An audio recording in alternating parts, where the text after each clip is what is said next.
Hi friends, லீவுக்காக நம்ம ஊர் காரைக்குடிக்கு போகிறோம் ஃப்ரெண்ட்ஸ். அங்கே ஒரு ஃபங்க்ஷன் இருக்குது. அதில் போட்டுக்கிறதுக்காக ஒரு நெக் செட் பீஸ் வந்து நான் ஆர்டர் பண்ணியிருந்தேன். அதில் இயரிங்ஸும் கொடுத்துருந்தாங்க ஸ்டோன் வச்சு. இதோட ரேட்டு பார்த்திங்கன்னா ₹100 தான்.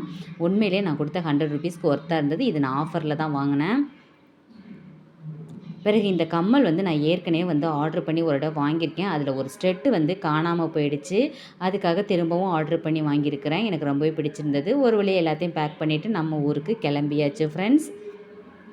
நம்ம ஊர் காரைக்குடிக்கு நம்ம வீட்டுக்கு வந்தாச்சு. வீடெல்லாம் ஒரே செலந்தி வலையாக இருந்தது.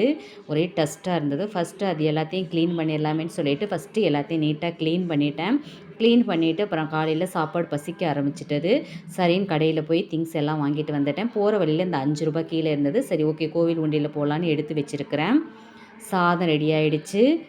எண்ணெய் கத்திரிக்காய் தான். தயிர் வாங்கிட்டு வந்திருந்தேன். காலையில் தயிர் சாதமும் எண்ணெய் கத்திரிக்காய் தான் நம்ம வீட்டில் சாப்பாடு.